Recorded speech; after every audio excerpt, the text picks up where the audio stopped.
Funding for New Mexico in Focus is provided by viewers like you. This week on New Mexico in Focus, meet the new boss, well, bosses at the Albuquerque Police Department. Culture change takes a long time to really kind of seed. And I think it has to come from the top down and also from the down up. We are a better department because of the work we did to get out of the consent decree. And the ACLU weighs in on the future and the past almost a year after APD walked out of a federal court with a clean bill of health. New Mexico in Focus starts now. Thanks for joining us. I'm Nash Jones. This week, we are taking a deep dive into new public safety leadership at the city of Albuquerque. Mayor Tim Keller has appointed a new chief of police after what he describes as a months-long national search. And as was the case with his previous two appointments, he went with the person serving in the interim chief role while the search played out. This round, that is Cecily Barker, who has spent more than 20 years on the force and is the first woman to hold the position. But Keller didn't stop there. In the same breath, he also brought back the long-dormant role of Public Safety Director, which will oversee Chief Barker and APD, along with Albuquerque Fire Rescue and the newish Albuquerque Community Safety Department. He named longtime Special Agent in charge of the Albuquerque FBI office, Raul Bujanda, to that job. Now, though both still await City Council confirmation later this month, tonight we are going to sit with Bujanda and Barker to get to know them, their priorities, and explore what the future of public safety in the state's largest city might look like under their leadership. Now, to help put those conversations in context and get a better understanding of persistent community concerns about APD's culture, following an 11-year federally mandated reform effort and the city's response to a growing homeless population, we are going to check in with Daniel Williams of the American Civil Liberties Union of New Mexico to get his perspective on the appointments. But first, let's jump into part one of my interview with newly appointed Police Chief Cecily Barker. Chief Barker, thanks so much for your time. Of course. So you've been interim since the beginning of the year, but now pending City Council confirmation, you are the permanent police chief of the Albuquerque Police Department. What changes now in terms of latitude or freedom in your role? I think it's, being in the permanent role, I have the opportunity, as an interim, Mayor gave me the opportunity to review my staffing and make some changes, but now I'll have that opportunity to look even broader and wider, take a look at what changes need to be made, if any, and then just making those final decisions. You mentioned those staffing changes. You did do some shaking up in the interim role. You got rid of a dozen executive positions back in early January in your first week. Why was that such an early priority for you? We had several positions within the department that came as a part of the consent decree. And so a lot of that was oversight that was just no longer needed. Some of those positions were not currently filled, and we didn't need a reason to, bring them back. And so you say that the positions weren't really needed anymore once the consent decree was no longer enacted. Did that in some ways declare kind of a mission accomplished? I have made it clear both within the department and outside of the department, we are out of the consent decree, but those accountability measures are still very important to me and our police department. And you have the staffing at the higher levels to get that done? Yes. Okay. Now, you served as deputy chief, as you mentioned, under former Chief Harold Medina, beginning in 2021. Some of his detractors have called you a Medina loyalist. What is your reaction to that? I worked for Chief Medina when I first came on the department. He was my sergeant, and I worked for him, I think, a year or two. Didn't really speak to him between that time. We see each other in passing and stuff like that. One thing I can say about my relationship with him is just I was always a worker. And Chief Medina would tell you this too, we're not friends outside of the department. We have a professional working relationship. I think you can talk to officers within the department and people outside, and they would all agree that we have different personalities. Mm-hmm. I respect him very much as a supervisor and what he did for our police department, but I bring a different perspective. What are those different perspectives that you bring? So he, where he came up through the department was through property crimes and auto theft. He's talked a lot about that. I have a very diverse background. I worked field services as a patrol officer for most of my career in uniform. And then as a supervisor, I worked in violent crimes at the Family Advocacy Center, a very victim-oriented purpose and driven. I also worked at the crime lab. And so I have a broader perspective of the department. Not to say that he didn't, but I also just approach things differently as a leader. And how does that broader perspective, how is it going to show up? How will Albuquerque residents see it show up, or in any policy changes that they can expect, or even just your approach to the work? I've made some changes as far as just accountability, looking at Duke City Stat. It's a meeting we have once a week. It's very crime driven, but we're going to put reports back into that accountability measures for the area commanders. And so that's going to include, looking at misconduct violations by area command and squad, just to see specifically if we have any trends, like with a specific supervisor, or what that might look like. Okay. And you've been working your way up at APD for over 2 decades. Mm-hmm. This was the department that you started at, and you were the internal candidate for this national search for the next chief. Some pro-reform folks were hoping to see an outside candidate with a fresh perspective come in. What would you say to them about why you're the right fit as an internal candidate? As an internal candidate coming up through the ranks, I bring that knowledge, right, from every level. I was here before we were under a consent decree. I was here during a consent decree, and I am here after the consent decree. And I think that's really important knowledge that someone coming in from the outside wouldn't have. I also know the culture of our police department and, what needs to be addressed. I'm not saying that someone couldn't come in from the outside and be successful, but I do think that I have an advantage. The DOJ, the Department of Justice, during that investigation that led to the consent decree, identified a culture of aggression at APD. You mentioned you were at APD before the consent decree was in place. In those before times, did you see policing that bothered you? I did.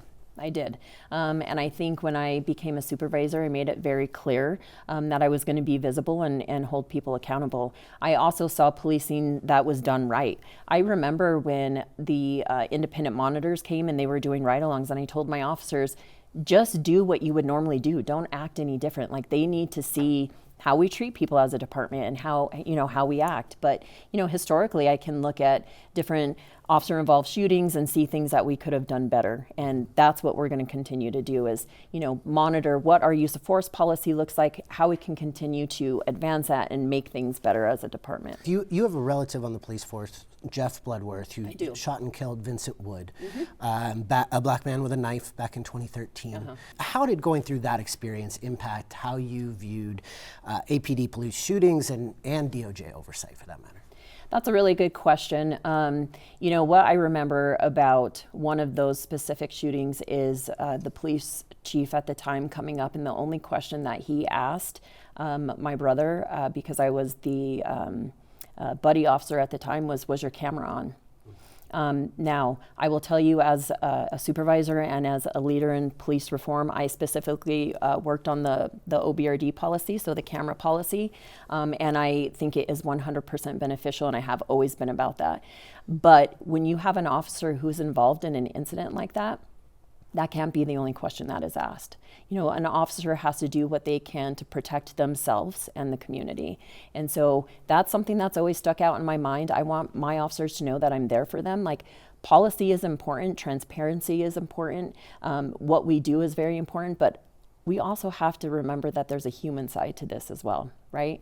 And so I want my officers to know that I'm there to support them. So those are just a couple of things that, come to my mind when I think about the shooting that he was involved in. All right.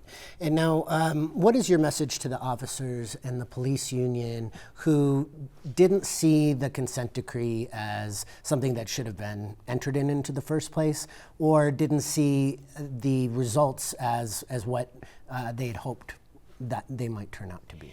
I have always said that, we have room to do better, and we always will, right? We always have to look at that. I have had very candid conversations with officers who have said, there wasn't a reason for the DOJ to be here, or, they put us in a bad place. We can always do better. And I think that we are a much stronger, transparent department since the DOJ came here. I will put us up against any other department in the state and the country, and we're not perfect, but you're going to see more professionalism, more de-escalation when you watch OBRD in comparison to other agencies. One of your responsibilities as the police chief is to build morale. It's in the job description. Where is morale on the force today, and how will you go about building it up further?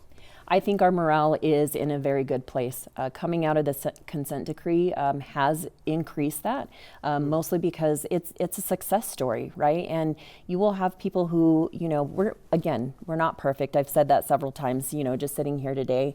But coming out of that was a huge challenge, and it's something that we were successful in doing that you don't see other agencies do. I also think our department is getting back to a culture of teamwork.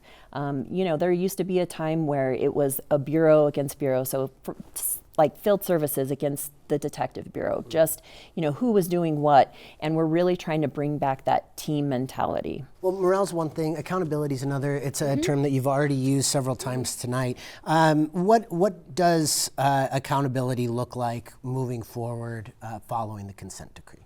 Accountability is just ensuring that people know that they're going to be, held responsible for any misconduct that they do, reviewing policy and making sure that we have the right procedures in place. Like we've been talking about, the consent decree is gone, but that does not mean that we don't, we're not going to change our policies as far as holding people accountable. How do you ensure that the systems that the consent decree put in place are strong? So we have analysts within our police department, and those scorecards are going to tell us. We're going to use data to show, again, where those trends are, identifying them, and then addressing them. Each week, even in our executive meetings, we look at the area commands where uses of force are happening, and then talk about, okay, what is the reason? A specific area command or location, is that team doing strictly proactive work? So does that explain, they have more contacts than the average officer? And now we're talking about all of these systems that are now in place, the accountability structures that exist for you to be able to employ. Yet Albuquerque still ranks as the second highest in the nation for police killings by population, a rate of 11 per 1 million residents, with black people killed at 4 times the rate of white people in this city. How can that be if the reform effort was as successful as you're saying? I absolutely hear what you're saying, and I understand, where the community comes from when that's concerning. What I can say about the officer-involved shootings that we have had, specifically to last year, 10 of the 11 fatalities, those individuals all had some type of narcotic in their system, and they have weapons. We do review all of our officer-involved shootings, so we have the Force Review Board that looks at that, and then the multi-agency task force. And so there are accountability measures in place to ensure that they are justified or fall within policy. But I imagine, of course, you want to see fewer absolutely officers killing residents here. How do you work to see just fewer shootings, regardless of whether they're deemed constitutional? I mean, first things first, I'm going to say, like, the number one thing is I want an officer to go home safe. But we have worked on and will continue to work on our de-escalation, not only policy, but training, making sure that our officers are doing everything they can to prevent something like this. Chief Barker, thank you so much. I'm going to ask you to stick around with us. We got a few more questions. All right. Sounds great. Thanks. I think what still remains to be seen is that piece about culture change. Has the fundamental culture, has the fundamental approach to what it means to create and defend community safety changed at APD? Stay with us for that conversation with Daniel Williams of the ACLU of New Mexico in about 10 minutes, along with the second half of my interview with Chief Barker. Now, there has never been a public safety director during Mayor Tim Keller's 3 terms in office. The last time that position was filled was 15 years ago, under former Mayor Richard Berry. And the man who held that job is someone surely familiar to you, though maybe for a different reason.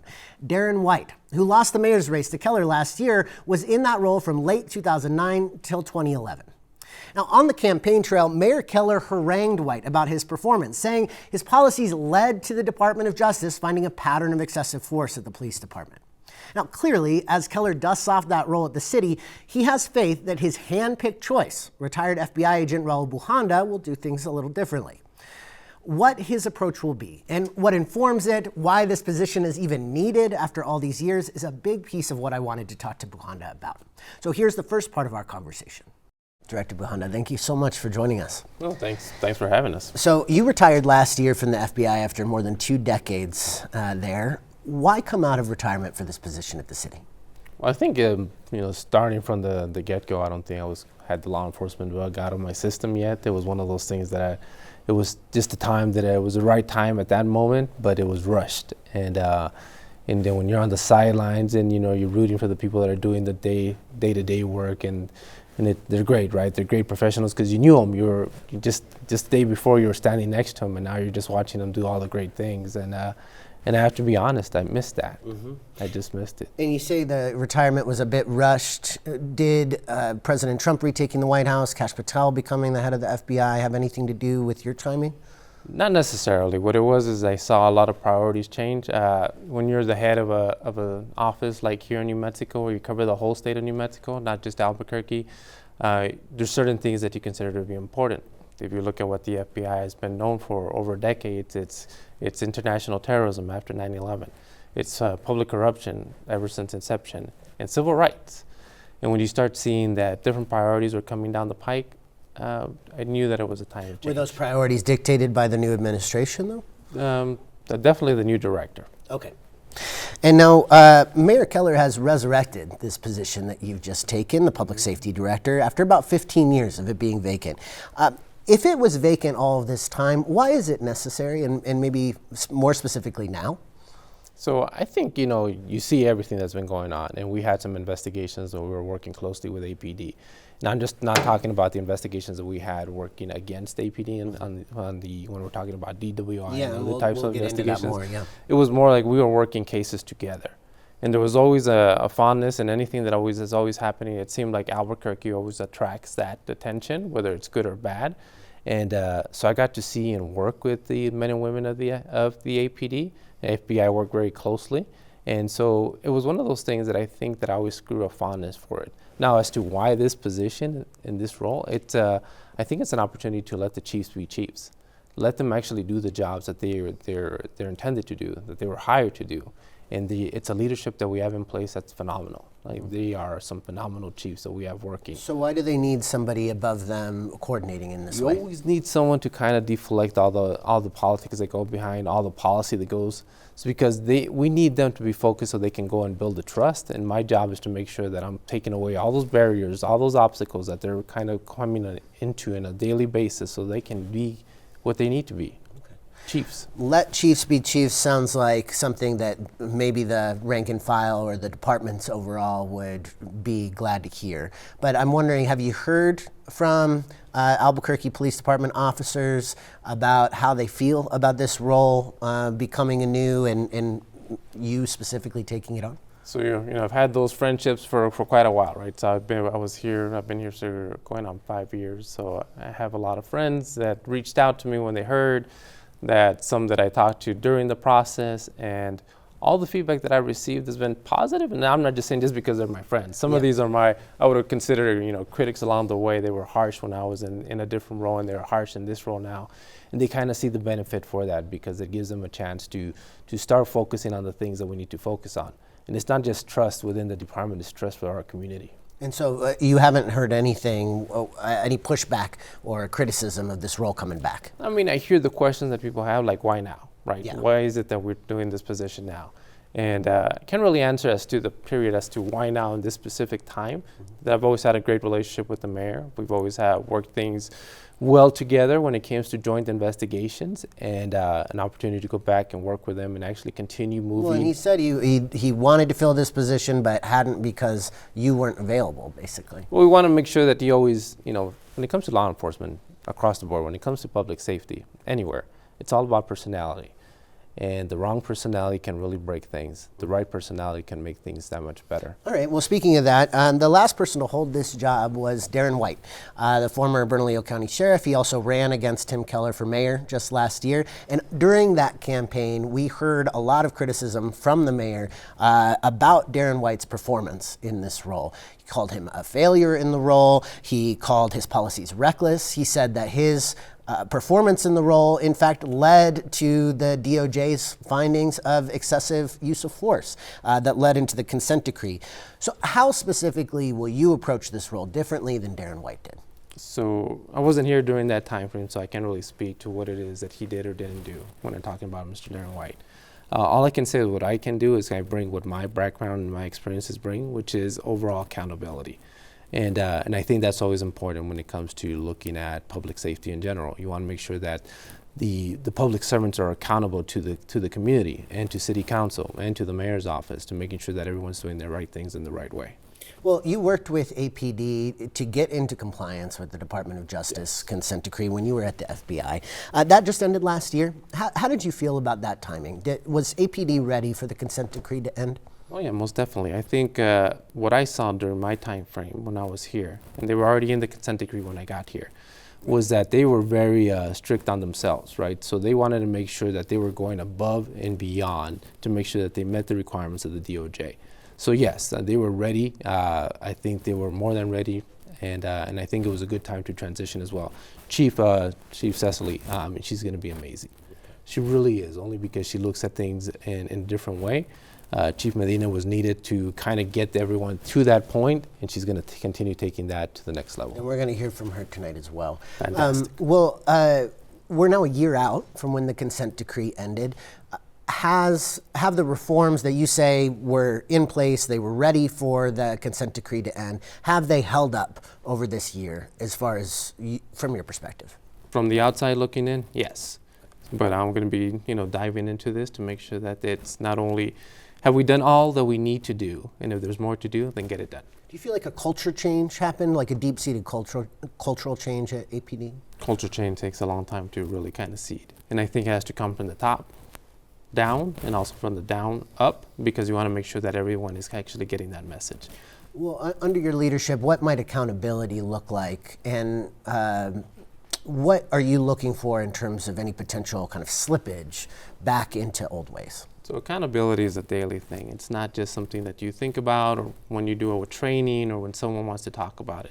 It's something that you're doing on a daily basis. So we're going to change that culture that you talked about by really getting to the officers from day one when they're still being trainees in the academy and letting them know this is what you're getting into.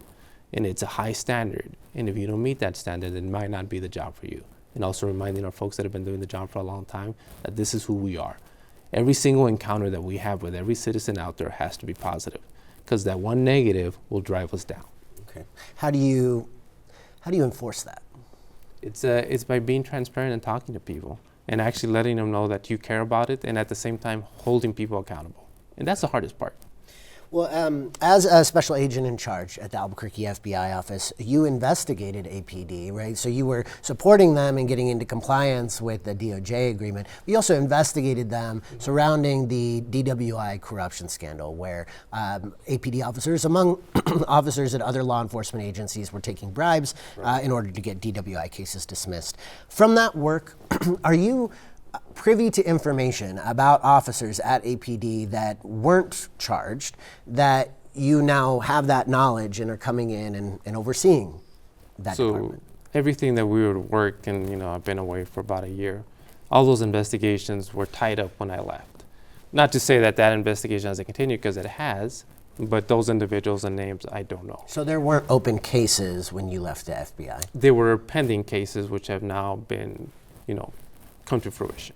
Okay, so there's no information that you're bringing in to this role that would implicate or affect your knowledge of these officers that are on the ground that haven't been charged? Not to date, but we're always going to look at those practices and policies that were put in place to make sure that these things didn't happen again, that I won't be looking out for. How do you use or not use the information that you garnered at the FBI about APD as you come into this role?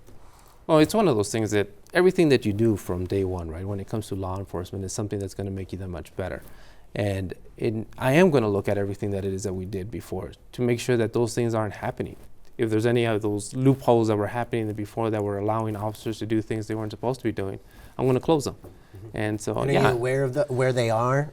I am. Yeah. I am.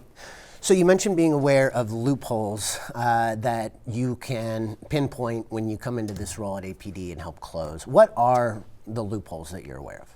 So there's just different things. It was just like some practices that we were doing. I think right now we have a lot of technology that's in place that's going to be able to help us along the way. And some of it just had to do with just the culture that just accepted things that weren't being done in the right way. Right. And making sure that people know exactly that we're going to go back and check to make sure that people are being held accountable. Yeah, how specifically do you close them? Well, there's a lot of things that we can do, but one of them has to do with looking and making sure when things are being entered, when it comes to reports, when it comes to evidence, that everything is done properly. Okay. Director Bujando, I'm going to ask you to stick around and we'll continue this conversation here in a moment. Okay. Thanks. Stay with us for more from Public Safety Director Bujando later in the show, along with newly appointed Police Chief Cecily Barker.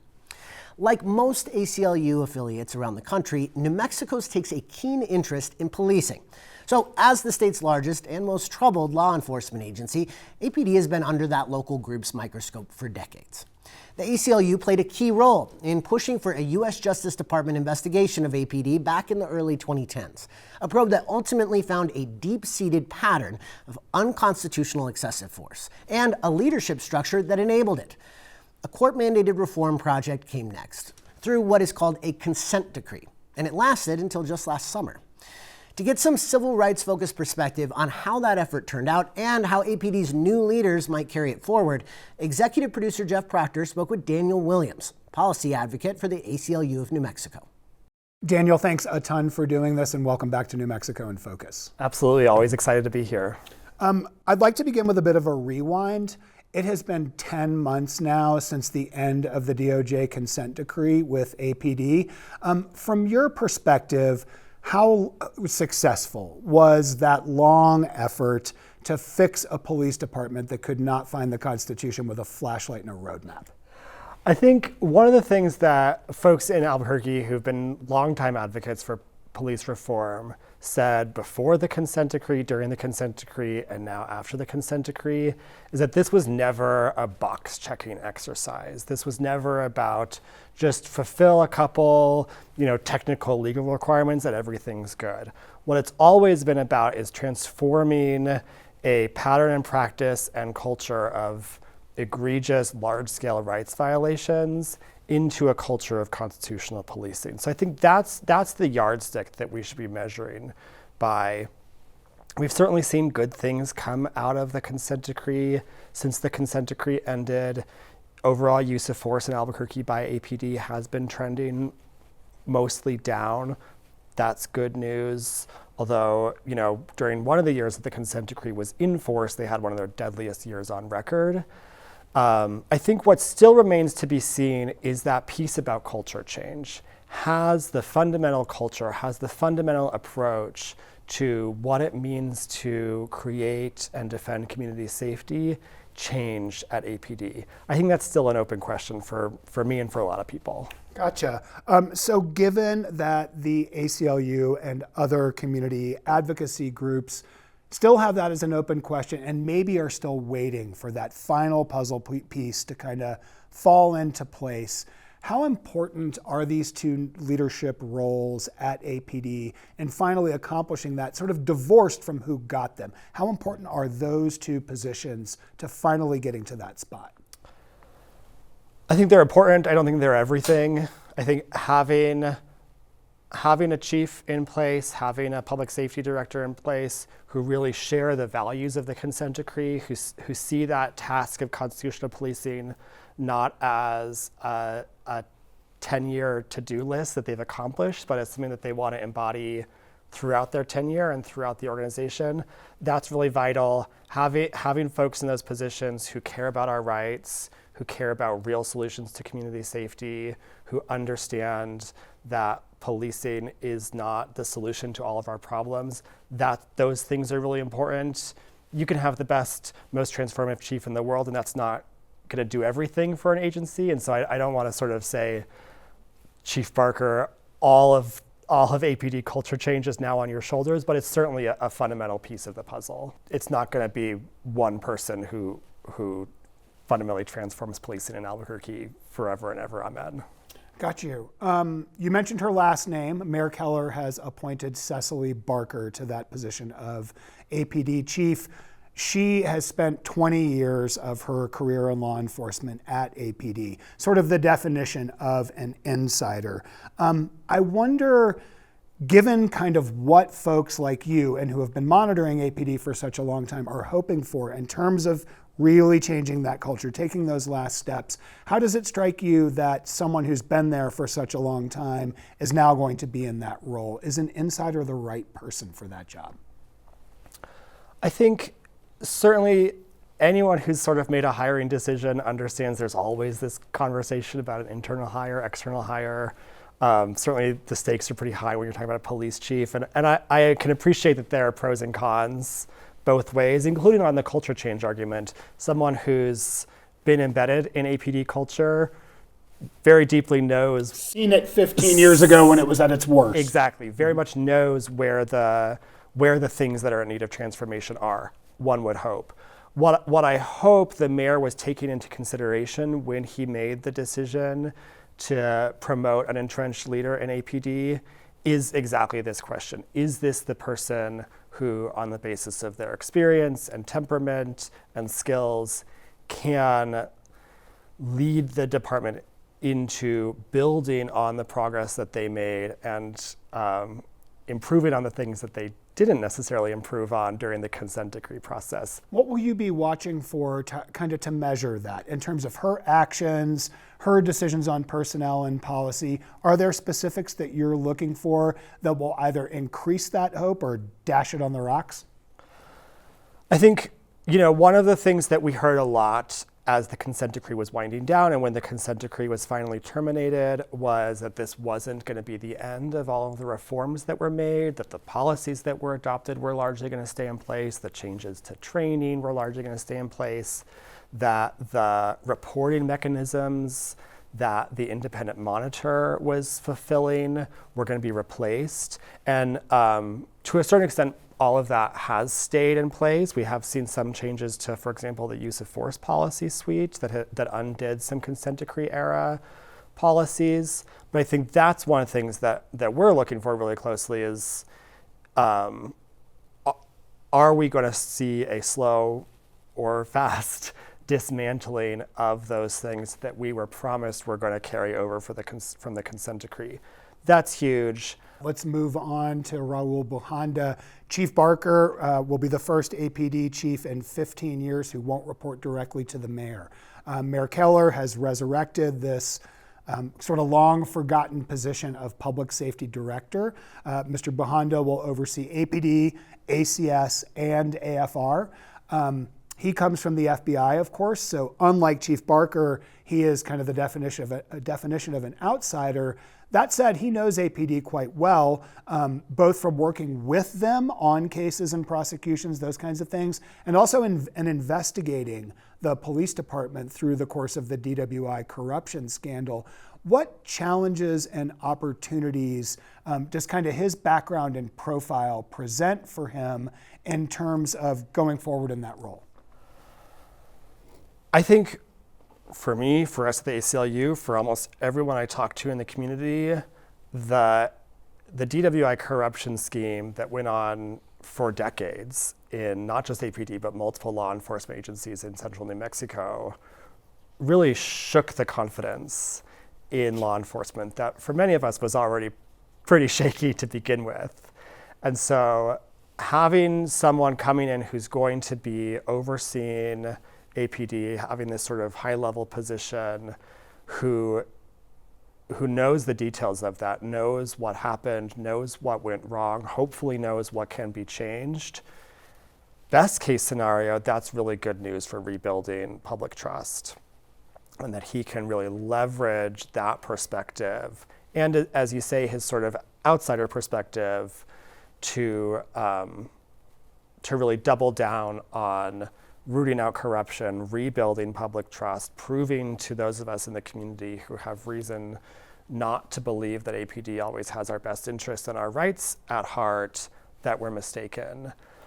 I think one of the challenges will be is if that outsider perspective is dismissed by entrenched power bases within the department. We know that that's been a challenge in the culture change arena already. And certainly the perspective and information that he has from his last position could be a boon. One can imagine concerns about conflicts of interest and confidentiality and what can be disclosed and whatnot. If that becomes sort of a morass where he can take less action than he might otherwise be able to, that could be potentially concerning. But I think it remains to be seen how that will unfold. What are some of the things that have troubled you in terms of the Keller administration's approach to the unhoused population in Albuquerque? And how might the new public safety director address some of those concerns? I think, this is a great example of saying one thing. I love some of the things that Mayor Keller said last year during the campaign about not pursuing cruel policies towards homelessness and really wanting to invest in things that work. And as you say, we can't arrest our way out of these problems. Those are right on the money. And they're where I think many New Mexicans and many Burqueños already stand. Unfortunately, the day-to-day reality that we're seeing is that that's not the city's actual policy and practice.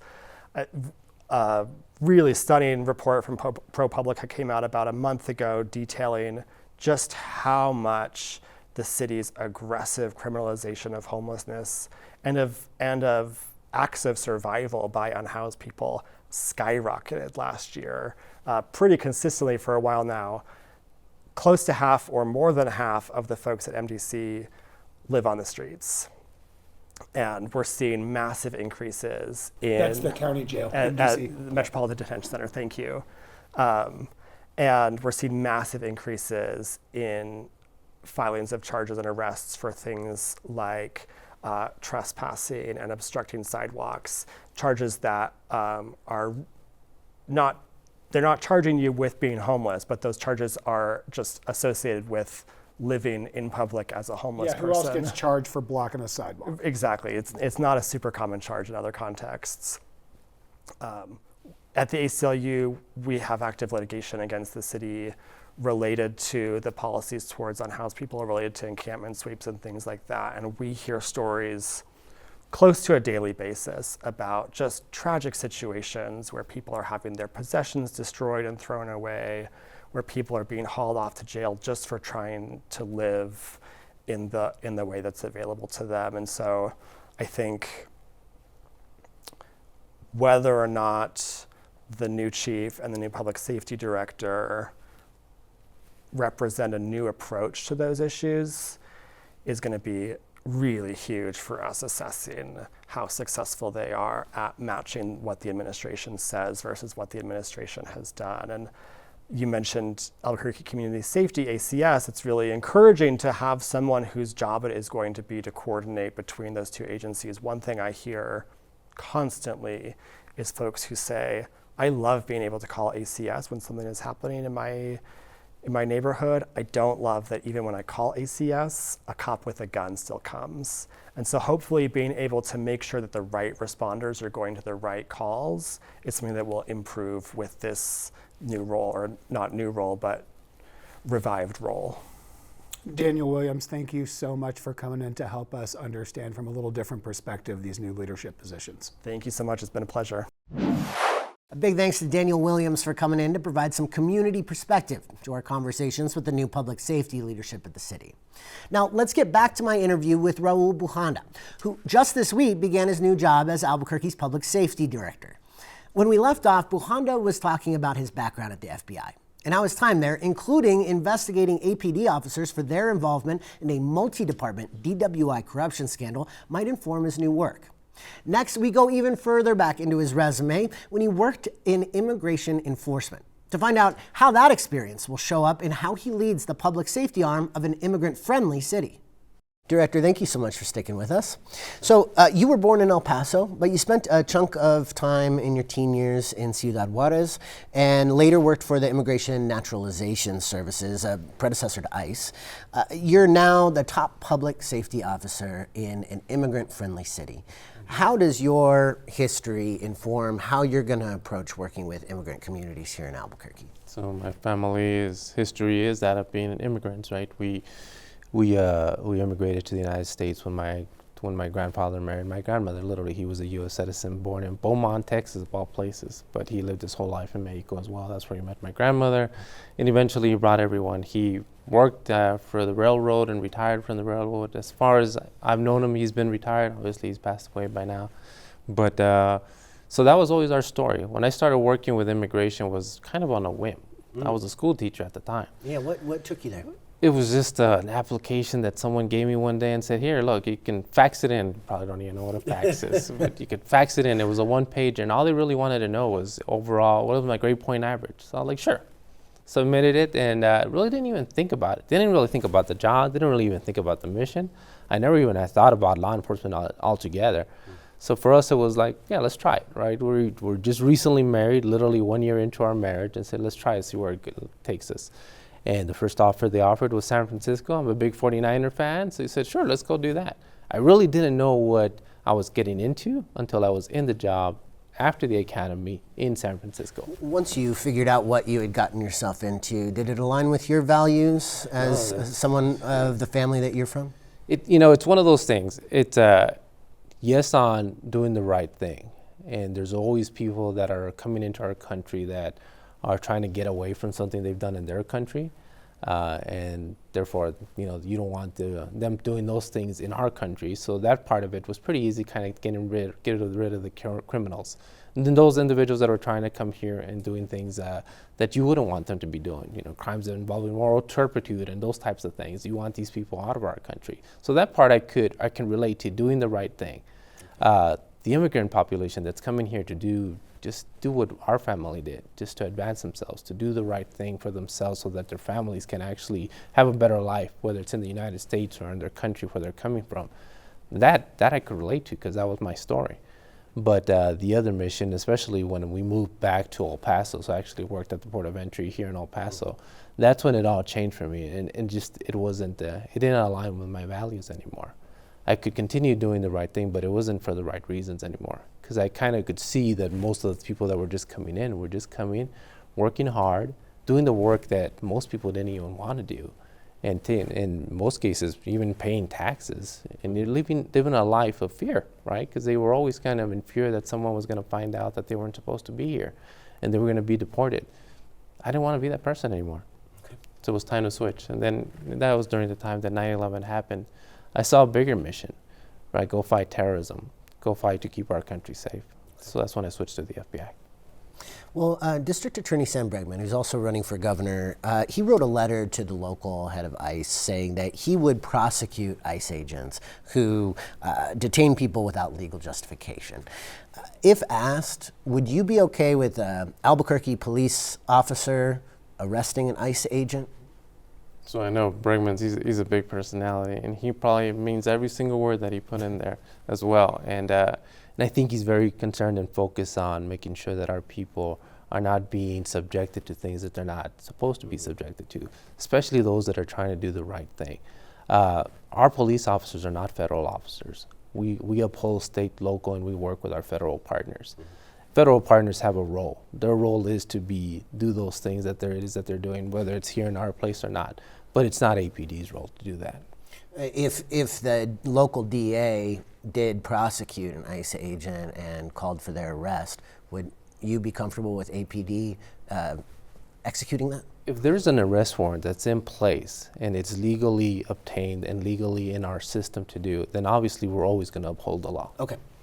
Now, in addition to the police, you'll oversee Albuquerque's fire rescue and the community safety department. How does your longtime career at the FBI prepare you to oversee first responders in this way? So the FBI is considered in the line of first responders, but we're always taking a back seat because we're always looking for federal nexus, and sometimes that needs time to build itself out. But you're working in the same capacities. You know, especially in the last, I would say the last decade, the FBI was really looking at providing victim services to individuals to make sure that you're providing the services that people need before, during, and after an investigation. So now having the opportunity to kind of oversee all of those things and all those components that are always tied closely together, but now having the one mission, that's an exciting and challenging place to be, because that's exactly what we should always be doing. So having a background in the FBI doesn't align you more with the policing that APD is doing compared to fire rescue or community safety? No, because I mean, the role of any department, especially one that covers a big city, or in our case, when I was working in the FBI, the state, you're consumed with all these different roles all at the same time, and you got to make sure that you know what is the best way to triage. But in this case, yeah, we're going to continue to triage, but at the same time doing it at a level that's collective, and that we're kind of pushing that mission forward as one team. Yeah, so that collective coordination, why is coordination between these departments? Some people may see them as disparate. So why is coordination needed? Well, it's needed because when you call for a service, when you call 911, you might be calling because you need police to be dispatched. You might be calling because you need fire and rescue to be dispatched. You might just have someone that's in crisis and needs that kind of attention and focus. What you don't need is 3 people showing up. What you need is just the service that you need at the time. You're appreciative that people want to show up, but if what you needed is someone to help and be able to talk someone off a ledge, so to speak, then you need those services from ACS. You don't need necessarily a police officer there. So it's one of those things that we can go ahead and make sure that our services are being used appropriately and being triaged like they should be, and providing the services that our community needs at that moment, and not just all the services that could be used elsewhere during that same time. And without your role, was that coordination falling short? The coordination was, again, we were having that triage that wasn't there, and we're going to work on fixing that so that we make sure that you're getting the appropriate services, and we're not going ahead and overtax our sworn and trained officers, so they can be doing other things at the same time. You mentioned that it's not always going to be appropriate for APD to be the responding department. Maybe ACS is who needs to go out there. So homelessness and addiction are concerns top among a lot of Albuquerque residents' lists. Sure. The mayor has said the city can't arrest its way out of that problem. How does his approach align with your values? No, and it's right in line, because it's one of those things that you have to look at all these things as unique in themselves, and there is not the one solution. And yes, you can arrest your way out of a problem. In this case, you need to provide the resources that people need to be able to kind of get themselves back on their feet and be good citizens back in in our communities, and that's what our goal is. So we need to make sure that we're providing the resources that they need, and the appropriate resources, so that we can move as one. Okay. The mayor's rhetoric doesn't seem to align with some of the data. According to a recent ProPublica report, homelessness arrests for issues related to homelessness have skyrocketed. The population of people classified as homeless at the Metropolitan Detention Center at the county jail is up way high, almost half of the population. So is the city indeed trying to arrest its way out of this problem?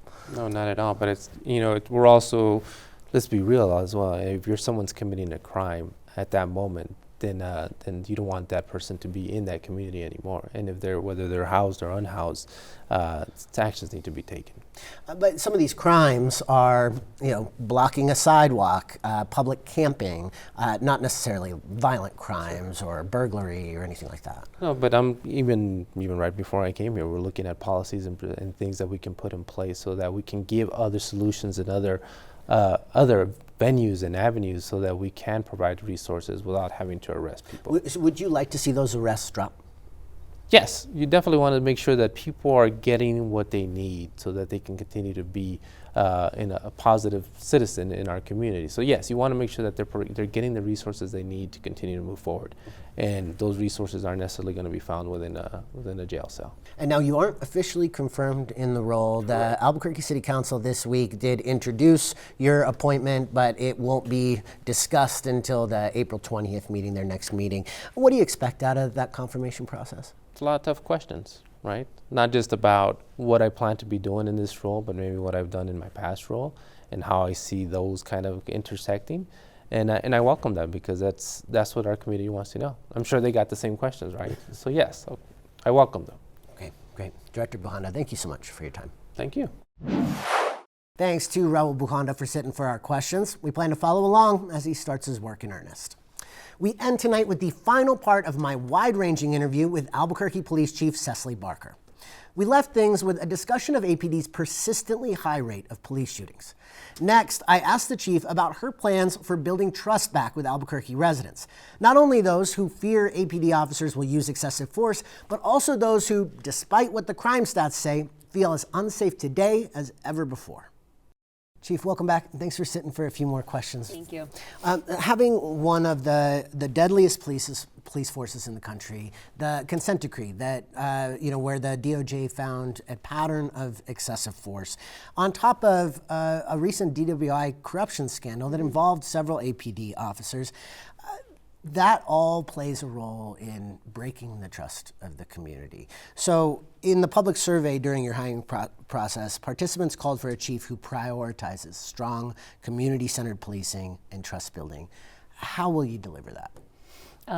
One, it's about transparency, getting out in front of the community and talking about the good and the bad, right? And I think that I have already started that as an interim chief, just meeting with all of the different community policing councils, different ambassador programs and community groups, and talking about, what their concerns are and what we can do to address that moving forward. All right, and how will your approach differ, if at all, from Chief Medina's that I think residents are more familiar with? Well, I want to be approachable. And so when I go to these community meetings, I provide them my contact information, and I genuinely mean it when I ask them, please reach out to me. It's really important when we're trying to address crime or build trust, that the community trusts that they can come to us and share information with us and that we're going to do something to act on that. How do you measure community trust? That's a really good question. We have different programs that actually send out surveys to the community, and so we do look at that feedback. But I also think it's about being out in the public and directly hearing from them. I've gone out and walked the downtown area, talked to some business owners just to see how things are going, and I've encouraged my commanders and lieutenants to do that as well, to really get to know the people and business owners that live within their area commands and to hear from them directly. Now, District Attorney Sam Bregman, who's also running for governor, wrote a letter recently to the local head of ICE saying he would prosecute ICE agents who detain people without legal justification. If asked, would you be okay sending an Albuquerque police officer to arrest an ICE agent in that case? So, that's a case-by-case situation, and we've talked with District Attorney Bregman about this, as well as Raul Torres, and just working with the other police agencies. So, it's really important for us to distinguish that line. Like, we can't go to a crime scene that involves our federal partners and get involved in that, but if there's a report to be taken, we would write that report and give it to the District Attorney's office to see about filing charges. And we spoke with Public Safety Director, the new Public Safety Director, Raul Buhanda, on this same program.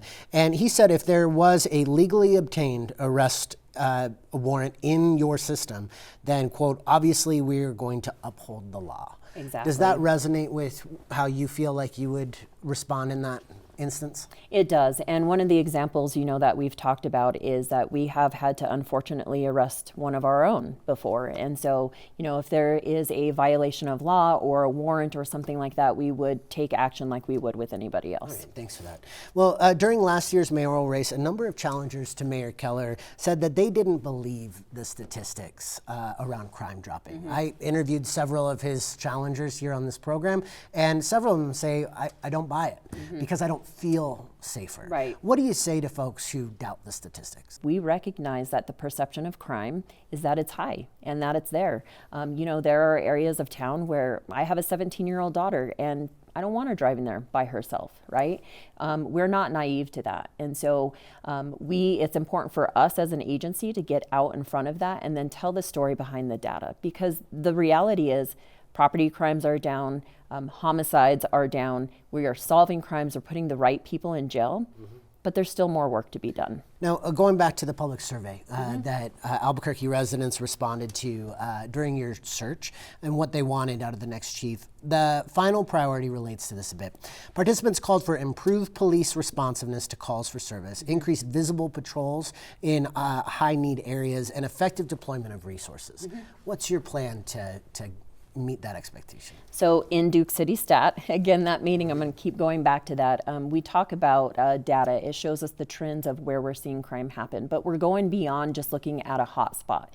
So if you look at historically, police departments would respond to where they're seeing a pocket of crime happening. But what we want to know as a police department is who is committing crime within that area, right? And so it's not just go out and issue a citation to everybody we see. We want to identify who the drivers of crime are and then make those arrests. And so that's what we are focusing on. And do you have the staffing that you need to be all of those places? I mean, recruitment's been a challenge. It has. I mean, we do. We would always invite and love to have more officers. We're going to continue to recruit, but we do have the staffing, and we're working together as an agency. So you will see marked patrol out there, but we also have our investigations out there doing, undercover work and working with patrol as well. In terms of the challenge of recruiting more officers, why don't more people want to work for APD, and how do you start to bolster those numbers? So one, we have to work on morale, which we've talked about, and I think that is improving. We did have some people who will come out and say they don't want to be part of the police department because we were under a consent decree. But I do think we have to get the message out to show that we are a better department because of the work we did to get out of the consent decree, and that we're going to continue to move forward. You're the first woman to hold this position. In a recruitment video back in 2021, you said that you have been treated differently on the force as a woman, some good, some bad. Yeah. You mentioned the good in that video being that some folks are relieved to see a woman respond to their call for one reason or another. What are some of the bad? In what ways have you been treated differently in a negative way while serving at APD? I mean, you can look at even the comments now. You have people who will say that's a DEI hire. And people have said, well, you're a woman, what's different?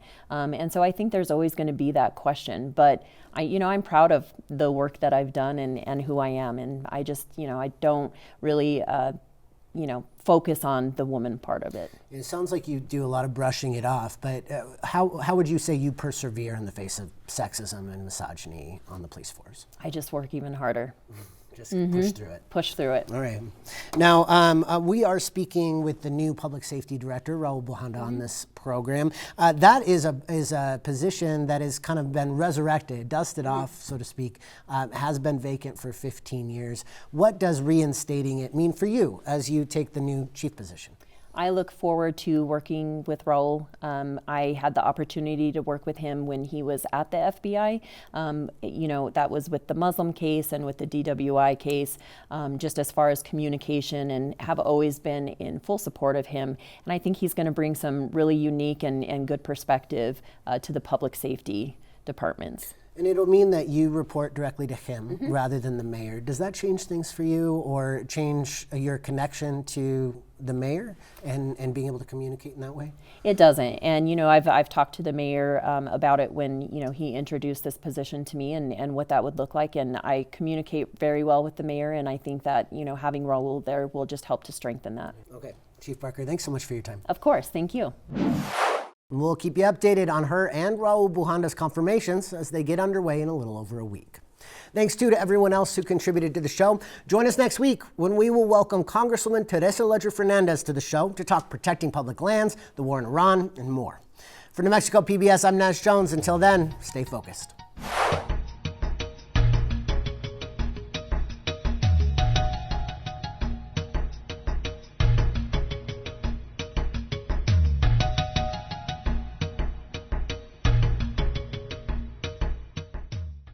Funding for New Mexico in Focus is provided by viewers like you.